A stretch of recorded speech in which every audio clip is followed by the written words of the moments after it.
What's up mga mananap? So usa ta magsugod sa tong video mga bay. Aw. Basta sige mo glantaw sa tong video, kabalo na mo gun sa itong pirmiro buhaton. Palihog kog like mga bay. Then share ni nga video og follow sa atong Facebook mga bay og subscribe sa atong YouTube channel na unsa. Uhaha. Patutuya.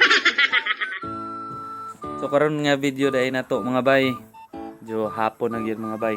So dula namo ron sa San Isidro with imports tagduha ka buok.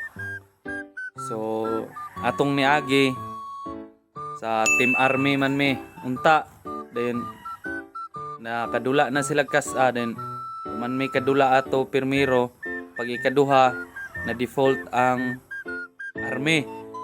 So ingon man sila nga murag di na sila mo padayon.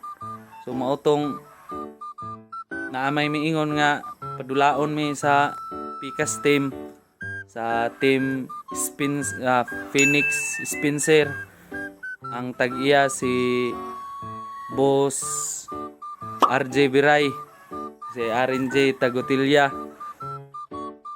O mao to dula mi atong pirmiro namong dula. Nakadula na mi dito.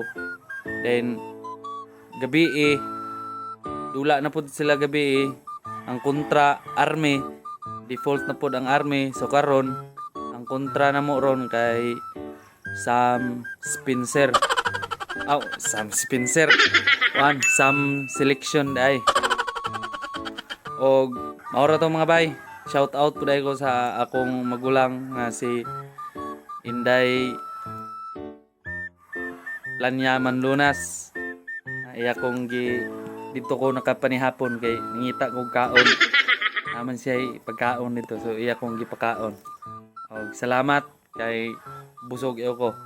Ready na para unya. Alright. Tata mga bay sa San Isidro. Ang gusto magpa-shout out, comment lang mo sa atong tanang video kung asa mo dito kay mag-shout out O mora to. Goodbye. A few hours later. Kadulong na day ko ani sa gawas mga bay kay nagbaktas na pug ko kay manghulam na pug ko motor sa akong magulang kay saon man untay motor ani. Unang manghulam na lang ta na unsa. Ana ra man na gisugat po day ko diri mga bay sa mong iro mga bay. Ang ngalan day ani si Jane Ann. Mao ni prihanig ngalan sa akong asawa Jane Ann. Kay kusog po ni mo yaw-yaw ning iro liwat sa tag-iya. A few moments later. Naabot na day ko anig San Isidro mga bay. Nagduyan-duyan lang ko diri mga bay kay wa pa man nahuman god ang dula nga nag-una namo. Mao nang chill-chill lang sa tadri sa kilid kay paabot tag kanus mahuman. A few hours later. Kay wala man ta ka video mga bay, mo ning picture ani inyong makita mga bay. Syempre basta picture na gani ang makita, nga picture ang tanan, daog yun na, matik yun nga daog kay lisod pog pilde. A few hours later. Naglakaw na day ko pauli ani mga bay. Syempre makita niyo mga bay, dagko kay kong ngisi dia mga bay kay naka triple double ta. 20 ka pakpak, 15 ka singgit og pulo ka nice one. Ingon ana ta kagahi mudula mga bay na unsa. Ana ra man na. A few moments later. Og na ko diri sa balay mga bay. Init ay kog tubig mga bay kay mga pisa ko. Og palihog day kog like ani nga video mga bay ha. Share og follow din subscribe sa atong YouTube channel. Og maura to mga bay. Sa sunod video na pod. Alright.